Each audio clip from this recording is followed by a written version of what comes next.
Welcome to this vlog. ఈరోజు plus chicken రసం చేద్దాం. ఆయిల్ పోసుకొని ఆవాలు, జీలకాయ, ఎండుమిర్చి వేసుకోవాలి. రేపాకు చేసిన రసం పొడి కూడా వేసుకోవాలి.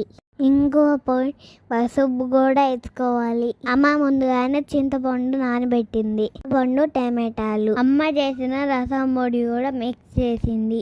ఎండుమిర్చి నలపాలి, అంటే కారం మిక్స్ అవ్వాలి కాబట్టి. లాస్ట్లో కొత్తిమీర వేసుకోవాలి.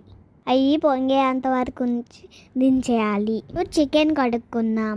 అలా బయటికి అంచేంత వరకు చికెన్ కడుక్కోవాలి. ఇప్పుడు చికెన్ ఉప్పు అల్లం పేస్ట్ సరిపోయినంత, కారం సరిపడనంత. అయితే అమ్మ చేసిన స్పెషల్ గరం మసాలా రెసిపీ కావాలంటే కామెంట్ చేయండి, వీడియో చేద్దాం. గరం మసాలా వేసుకొని తర్వాత పెరుగు కూడా వేసుకోవాలి.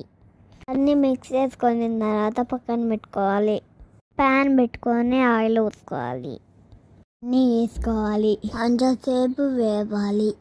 పచ్చిమిర్చి, కరివేపాకు వేసుకోవాలి. వేపిన తర్వాత వెయిట్ చేయాలి. కలర్ వచ్చేంత వరకు ఉంచాలి. తర్వాత టమాటాలు వేసుకొని వేపాలి. మూత పెట్టి తీయాలి. ముందుగా కలిపి పెట్టుకున్న చికెన్ని దాంట్లోకి వేసుకోవాలి. తర్వాత బాగా కలుపుకోవాలి. మూత పెట్టుకోవాలి. తర్వాత మూత తీసి కలుపుకొని కసూరి మేతి వేసుకోవాలి. కలుపుకొని తర్వాత కొత్తిమీర వేసుకోవాలి. అయితే కొత్తిమీర వేస్తా తింటా ఉన్నాను. లాస్ట్లో నిమ్మకాయ పిండుకొని ఇలా కర్రీ ట్రై చేసి ఎలా వచ్చిందో కామెంట్ చేయండి. Like, share, subscribe.